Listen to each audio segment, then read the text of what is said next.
idea dar una salva general sobre cómo actúan los cannabinoides, los organismos generales en particular. Pero tampoco pretendo que esto sea nada académico, sino que sea algo interactivo, es decir, en cualquier momento podéis resultar por que tengáis, decírmelo, o si queréis que derivemos la charla de otro camino, pues también.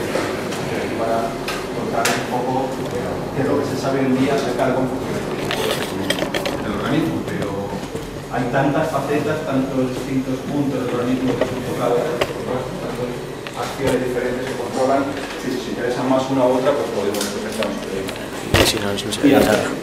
Bueno, pues como os digo, lo que voy a intentar es resumiros lo que hemos aprendido en los últimos básicamente 20 años acerca de cómo estos compuestos, una vez entran en el organismo, son capaces de alterar algunos sistemas de nuestro cuerpo, sobre todo en el sistema nervioso, para controlar, modular una serie de procesos y qué repercusiones puede tener eso de cara, por ejemplo, al cannabis como sustancia de uso o del cannabis como posible sustancia terapéutica. Bueno, yo creo que todos obviamente sabéis que dentro de las cientos de miles de especies vegetales que existen sobre nuestro planeta, los taxónomos vegetales calculan que existen aproximadamente 350.000, 400.000 especies de plantas superiores, normalmente llamamos plantas verdes, plantas que normalmente vemos, solo hay una que por ahora sepamos que produce estos compuestos.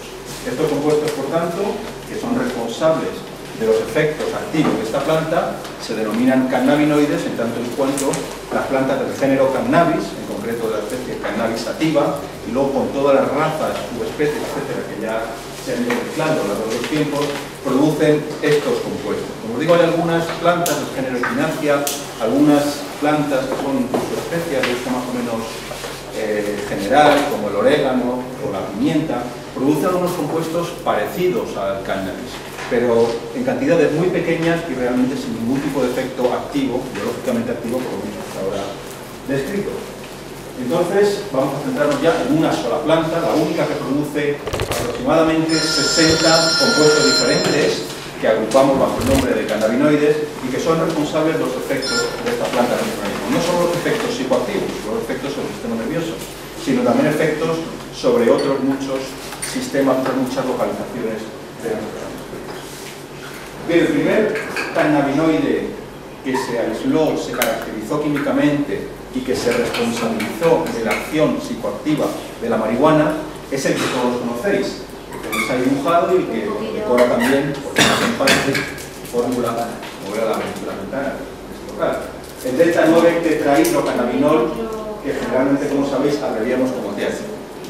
Bien, este compuesto se aisló y se identificó químicamente en el año 1964, como sabréis, un investigador de la Universidad Hebrea de Jerusalén, Rafael Mechura, que descubrió este compuesto. Volveremos a hablar de él porque descubrió también su equivalente endógeno en el organismo y que acaba de cumplir 80 años y todavía, a pesar de su edad, continúa en activo y haciendo aportaciones muy buenas al campo de los cannabinoides. Y en este compuesto, no sé si alguien tiene nociones básicas de química, pero este compuesto, cuando alguien pueda investigar un poco qué significa esta fórmula, se ve por primera vez, lo primero que puede venir a la cabeza de alguien es que es un compuesto altamente lipofílico.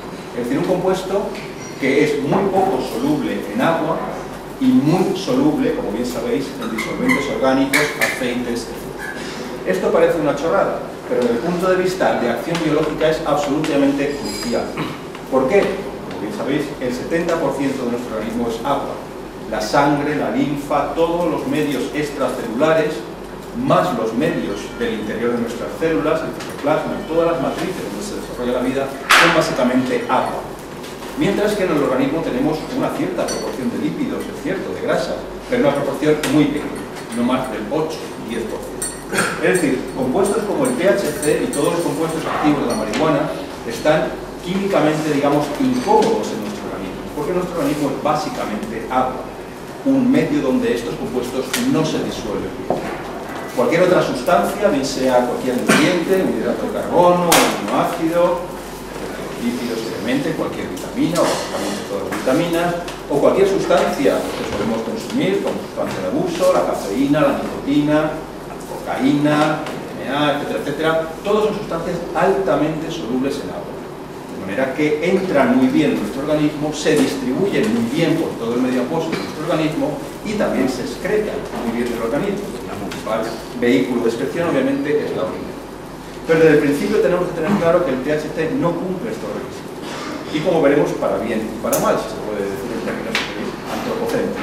El THC es muy poco soluble en agua. Con agua no se pueden extraer los principios activos de la planta. Hace falta mucho alcohol, hace falta éter, hace falta un aceite, etc. ¿Esto qué quiere decir? Pues que cuando los cannabinoides, y el más relevante, el THC, entran en nuestro organismo, van a depositarse, o van a tender a depositarse en aquellas zonas de nuestro organismo donde están químicamente cómodas, es decir, en aquellas zonas del organismo que tienen muchos lípidos. En primer lugar, el tejido adiposo, la grasa. La mayor parte de los cannabinoides que ingerimos van a parar al tejido adiposo. El 80-90% de todo el THC que entra en nuestro organismo, consumamos como marihuana, etc., por su naturaleza altamente lipídica, va precisamente a parar a donde está más cómodo, que es el tejido adiposo. Y desde allí va saliendo poco a poco, distribuyéndose poco a poco como puede por el resto de los rincones del organismo, donde, como digo, le cuesta llegar porque la mayor parte de los vehículos que existen en nuestro organismo son vehículos de agua, de sangre, por ejemplo. Segundo tejido donde existen más lípidos en nuestro organismo, el coco, el cesto. El segundo lugar donde se depositan básicamente los cannabinoides es en nuestro sistema nervioso, que es precisamente, como veremos después, donde tienen mayor cantidad y variedad de efectos.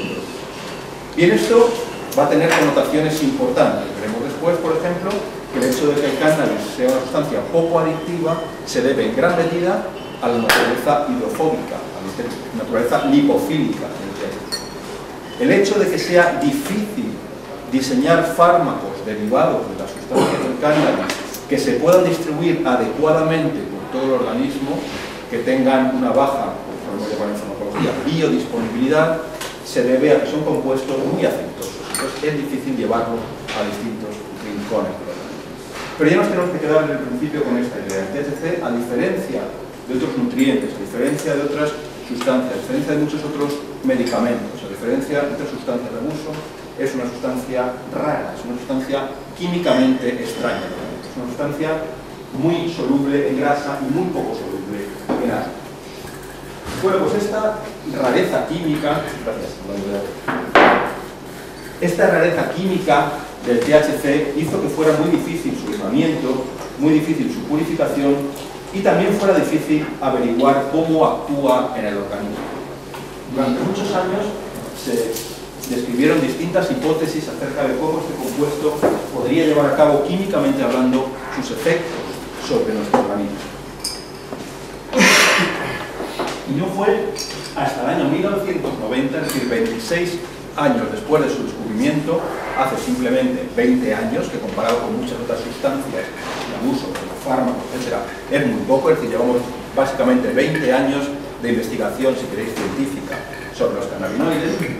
En el año 90 se acuñó un concepto que ha sido clave para determinar posteriormente cómo funcionan estas sustancias. En el año 90, un grupo del Instituto Nacional de la Salud de Estados Unidos, en Maryland, caracterizó una molécula que era absolutamente necesaria para que nuestro organismo responda, para que nuestro organismo sea sensible a los cannabinoides. Y esta molécula fue denominada receptor de cannabinoides. Esta molécula se llama receptor porque es la molécula que acoge, la molécula que une, la molécula que liga, la molécula que recibe, si queréis, al cannabinoide en nuestro organismo. Es una molécula, eso sería un esquema de una neurona, claro, obviamente, óvalo pintado ahí, y la neurona obviamente va a recibir distintos impulsos que le lleguen a través de la sangre, a través de la linfa, a través del líquido celular, el encefalorraquídeo, etc. Bueno, pues la neurona en su superficie tiene una serie de moléculas y únicamente aquellas neuronas que tengan estos receptores para cannabinoides van a sensar, van a percibir, van a poder unir los cannabinoides. Es decir, repito, estas moléculas receptoras de cannabinoides son como copas que están en la superficie de las células y el cannabinoide de la planta va a tener que unirse a esa copa, va a tener que encajar con una llave en una cerradura en este receptor para que la neurona perciba que el cannabinoide ha llegado. Dicho de otra manera, las neuronas o en general las células de nuestro organismo que tengan estos receptores de cannabinoides van a captar el THC y por tanto van a ser sensibles al THC. Las neuronas que no, otras células del organismo, que no tengan en su superficie estas cerraduras específicas para esa llave que es el THC, no van a percibir que existe el THC y por tanto el THC, digamos, va a pasar de largo, no va a responder esa célula al THC. Entonces, concepto básico que tenemos hoy en día claro desde hace 20 años. Solo aquellas células del organismo que tienen receptores para cannabinoides responden a cannabinoides. Las células del organismo que no tienen receptores para cannabinoides no pueden reconocer los cannabinoides y por tanto no responden a cannabinoides. Por ejemplo, os he comentado los dos tejidos, las dos localizaciones del organismo donde más se localizan los cannabinoides, más se depositan los cannabinoides, el tejido graso y el cerebro. Bueno, el tejido graso apenas, por no decir prácticamente nada, tiene receptores para cannabinoides. Por tanto, por mucho cannabinoide que se acumule en el tejido graso, el cannabinoide básicamente no va a afectar a las células del tejido graso, porque esas células no tienen estos receptores que unen cannabinoides. Por el contrario, el cerebro es el lugar del organismo donde existen, sobre todo en algunas áreas, como veremos después, receptores para cannabinoides.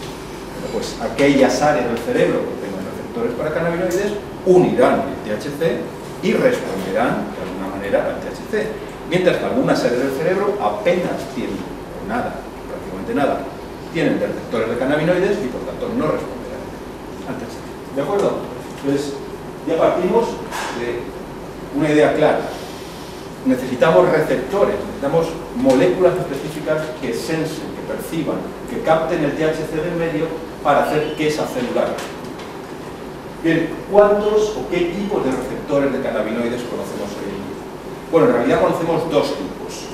Dos tipos muy parecidos, pero que son un poquito distintos. Serían como dos cerraduras muy parecidas, pero con un agujero un poquito diferente una de la otra. En cualquier caso, en las dos encajarían bien cualquiera de los cannabinoides mayoritarios de la planta. Pero simplemente, como matiz, porque lo veis en algún sitio, lo veis en algún sitio, son dos tipos de receptores que se localizan de forma distinta en distintos tejidos del organismo, pero básicamente llevan a cabo los mismos efectos. El receptor que os he dicho antes, el primer receptor que se caracterizó, es el que llamamos hoy en día receptor CB1, CB de cannabinoide, y 1 porque fue el primero que se descubrió, como os digo, en el año 1990, y es el receptor claramente más abundante del organismo. Esta molécula está localizada no solo, como vamos a ver sobre todo después, en el sistema nervioso, en muy distintas zonas de nuestro cerebro, sino también otros órganos periféricos, luego pondremos algún ejemplo. Muchos órganos de nuestro organismo tienen receptor para cannabinoides, es decir, van a poder captar los cannabinoides y van a poder, por tanto, responder a cannabinoides. El receptor CB2 es un tipo de receptor bastante menos abundante en nuestro organismo, como también, porque sabemos que ya existe, está bien caracterizado, lo dejó un grupo inglés de la Universidad de Cambridge en el año 93, el segundo tipo de receptor cannabinoide, y está presente sobre todo en el sistema inmune. Es decir, tanto células, por ejemplo, linfocitos, prófagos, como tejidos, por ejemplo, apéndice, ganglios linfáticos, amígdalas, etcétera, del sistema inmune, expresan cantidades, tienen cantidades relativamente altas de receptor C2. Por tanto, digamos que los efectos que produce la marihuana sobre el sistema inmune, efectos moduladores sobre distintas funciones inmunes que produce la marihuana, por ejemplo, su efecto antiinflamatorio, están sobre todo mediados por el receptor C2. Mientras que la gran mayoría de los efectos de la marihuana, no solo los psicoactivos sobre el sistema inmune, sino sobre muchas otras localizaciones de nuestro organismo, en realidad se deben a este receptor, al primer receptor, pero en cualquier caso vamos a partir de la idea de receptores de cannabinoides, da igual un poco qué es esto. Bien, imaginaros entonces el panorama científico en aquel momento. Se sabe que hay una planta, una única planta de las casi 400.000 especies de plantas que hay sobre la Tierra que produce el THC.